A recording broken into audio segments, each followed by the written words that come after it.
DPT, a shot in the dark. And we have one of the authors with us right now, Barbara Lowe Fisher. We're also joined by the mother of a DPT victim, Janet Ciotoli. And we have Dr. Lewis Cooper as well from St. Luke's Hospital. We're going to come back and talk about this in just a moment. Stay with us.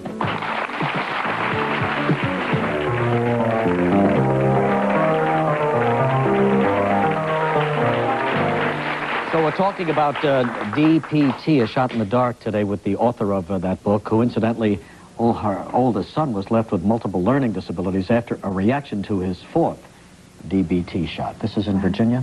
In Virginia, correct. What exactly happened? Well, I want to go into that, but first of all, I think we need to make clear we're talking about the diphtheria, pertussis, or whooping cough, and tetanus vaccines, 3 in 1, and it's the pertussis vaccine that is the one that is causing the problems. The other two can be given separately and are pretty innocuous.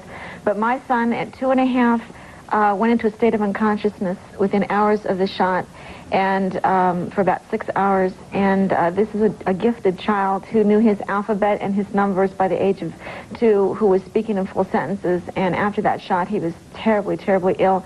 He no longer knew the alphabet. He no longer knew his numbers. He suffered what they call mild encephalopathy, and he is multiply learning disabled today. No chance for recovery? Well, that brain damage is permanent, but we are trying to teach him ways to compensate for his learning disability. You must have been outraged.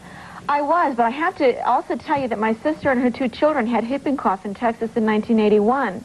My sister was fully vaccinated. So was her 4-year-old child. And her little 3-week-old was too young to be vaccinated and almost died from the disease. You see, my sister and her child gave the whooping cough to the baby. So this shot is not only highly reactive, it's not as effective as it should be. It didn't keep them from getting whooping cough. No. Janet, you paid the ultimate price. Yes. Yes, You lost your 2-month-old son? Yes, I did.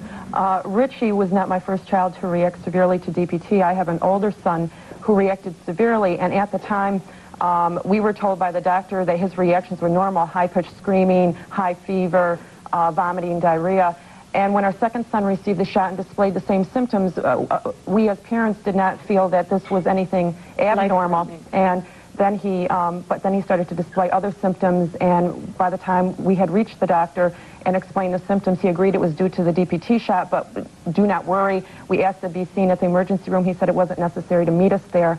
Even though we decided to go on our way there, our son died in my arms. Doctor, why is it that some children are receptive to this and some aren't? No one knows. But I think what's important is not to minimize the tragedy that you just heard about, but it has to be put in perspective. Before pertussis vaccine was available in New York City, 280 kids died in 1 year in this city in the last epidemic before vaccine. When was that? That was 1940. There's no question that we would like better pertussis vaccines, and there is a good deal of effort around the world to develop better vaccines. But in the meantime, we've got to use the vaccines that we have. But is there any way to know whether or not your child... There isn't any way. All we do know is that there are 3.8 million children born in this country every year. And if we let up in our vaccine effort, then what did happen in the United Kingdom, in Great Britain, and in Japan could happen here. That is a resurgence of this disease, and many, many more children injured and many more children dying than what we have now in New York. I have to disagree with you, doctor, because in England in 1977, there were over 99,000 cases of whooping cough, 23 deaths, no cases of brain damage due to the disease. And we have 18,000 children, according to the CDC, every year suffering a convulsion or a collapse shock reaction after this shot. We don't know how many children are dying or being brain damaged because we don't have a reaction reporting system that will give us those figures. There's something very wrong here when we're mandating a vaccine and we don't even know how many children are being injured. I'm glad you mentioned the CDC. The fact is, Regis, that we're all very concerned about the fortunate circumstance we have in the United States where polio, measles, and pertussis are under relative control. We're working very hard to improve the vaccines, but we know that if we let up before we have a better vaccine, that there'll be many, many more children who are injured and die. In the outbreak in the United Kingdom that Barbara described, of the roughly 100,000 cases, 5,000 kids were hospitalized. and roughly 1% of them died. Wow. The issue of convulsions that may be associated with this vaccine, yes, that occurs much more commonly than serious injury, which occurs about once in every 300,000 shots. You can't say that. But convulsions, well, this but is you what know that's careful... a British study, doctor. You know it cannot be applied to this population. Pause right here. We'll come right back and pick it up from this point in a moment.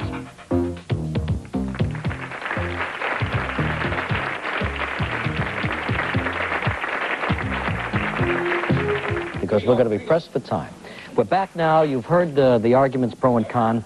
As always, we are pressed for time on this show. I would like everybody to have a chance to say whatever it is at this point you want to say about this controversy. We have had the capability to make a safer vaccine. The manufacturers have chosen not to for economic reasons. They want immunity from lawsuits.